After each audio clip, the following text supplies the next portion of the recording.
Begin with an unprecedented move by President Trump. He says he's firing Lisa Cook from the Fed's Board of Governors. In a letter posted to social media, the president accused Cook of making false statements on mortgage agreements, actions he's calling gross negligence. In a statement to Politico, Cook says, quote, "No cause exists under the law," end quote, for Trump to fire her. CBS News correspondent Natalie Brand is at the White House with more on this. Natalie, good morning. Just explain President Trump's allegations against Cook and whether it carries enough legal authority to actually fire her.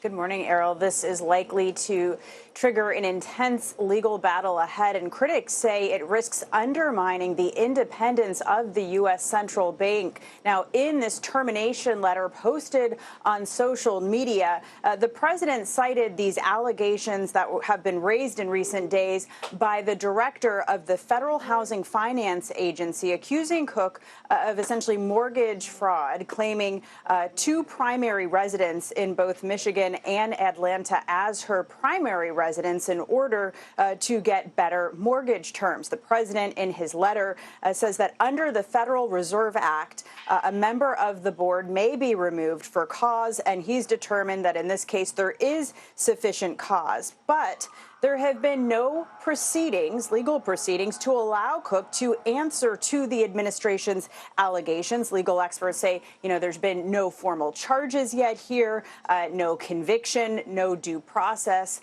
And Cook, for her part, in a statement to the New York Times, says she's not going to resign. She's retained a high-profile attorney that has signaled he's exploring all legal options here. So again, Errol, this is likely to set off a legal battle that could go all the way up to the U.S. Supreme Court. Wow. And another big headline you and I have been following, Natalie, these Democratic lawmakers resisting the president's ongoing threats to send National Guard troops to additional cities. Where do things stand this morning?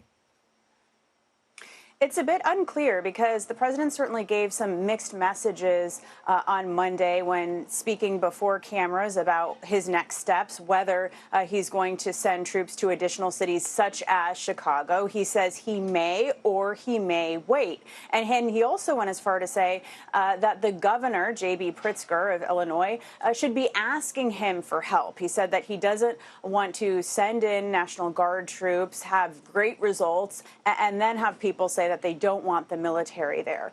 But he also noted that Chicago needs help. Here's more of what he had to say. We go in, we will solve Chicago within 1 week, maybe less, but within 1 week we will have no crime in Chicago. This is not about fighting crime. This is about Donald Trump searching for any justification to deploy the military in a blue city, in a blue state, to try and intimidate his political rivals. And that was the governor, Pritzker himself, holding a news conference yesterday, saying quite clearly, Mr. President, we don't want you here, saying that there's no emergency that calls for military intervention. He also said that this is the type of federal overreach that the country's founders warned against, Errol. All right, Natalie, with all the latest from the White House, thank you.